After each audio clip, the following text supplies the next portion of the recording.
In this video, we're going to explore the border shorthand. So basically, the border shorthand is a very useful one as well, because the border here, maybe if you've seen all of these items here currently, you will say, well, this is all fun, but most likely you're not going to use these kind of colors or make so many differences in here. And the reason why is because this here right now just is not really professional design. So what we're going to do here is, what you can do most likely is that you want to have the border style, the border width, and the border color being used, but you only want one color, one width, and one border style. So luckily, we have the border, and this is a shorthand for one of these values that will be incorporated on every item here. So that would mean that all four corners, or top left, top right, bottom and left, will be all incorporated with whatever we put in here, command. So we can put only one single command in here of each of these items. Because the border style basically covers these three items. Or sorry, the border shorthand covers these three items. It covers the style, it covers the width, and it covers the color.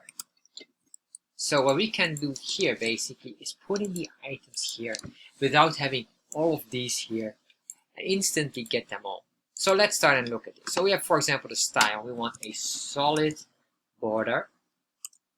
And then what we want is we want maybe a 2 pixel width of the borders. And then finally we want the color, and the color will be a variable color dash dash color number 1.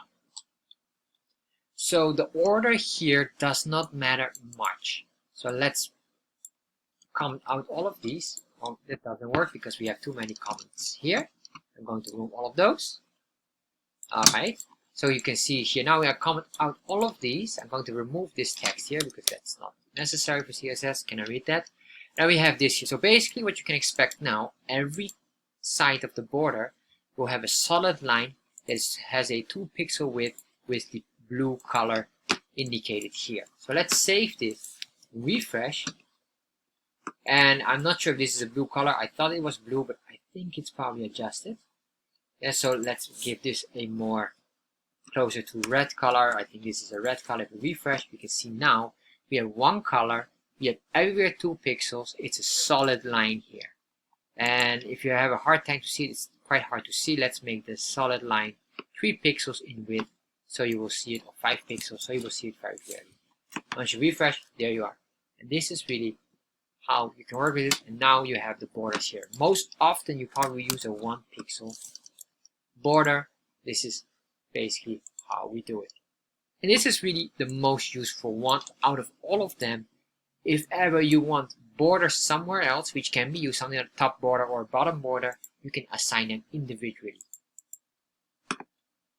Thank you for watching this video. If you enjoyed this video, make sure you subscribe to my channel, and if you have any questions regarding this, make sure you put them in the comment section. I'll get back to you. And if you enjoyed this video, check out the next video here. You will probably enjoy this as well.